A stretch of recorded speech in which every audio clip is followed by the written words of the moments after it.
Bu bolalar aslida sog'lom tug'ilishgan, ammo birgina xato sababli ular bir umrli nogironlarga aylanishgan.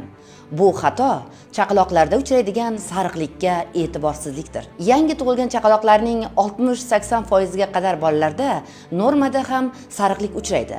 Ammo sariqlikning intensivligi 3-darajadan oshmasligi va davomiyligi oy kuni yetib tug'ilgan bolalarda 14 kungacha, chala tug'ilgan bolalarda 21 kungacha davom etishi mumkin. Chaqaloqlarda kuzatiladigan sariqlikning 4-5-darajagacha ortishi va uzoq davom etishi aynan bilirubinni toksik ta'siri oqibatida miyada kuchli zararlanish, bir umrga orqaga qaytarib bo'lmaydigan nogironlik, ya'ni DTP, karlik va aql zaiflikka olib keladi. Yuqoridagi asoratlarning oldini olishni eng oddiy va zararsiz usuli bu fotolampalar. Hozirda tug'ruqxonalardan chaqaloqlarni 3 kunda chiqarilayotganligi sababli ota-onalar bolalardagi sariqlik davomiyligini o'tkazib yuborishlari mumkin. Bunda sizga uy sharoitida foydalanadigan fotolampalar yaqindan yordam beradi.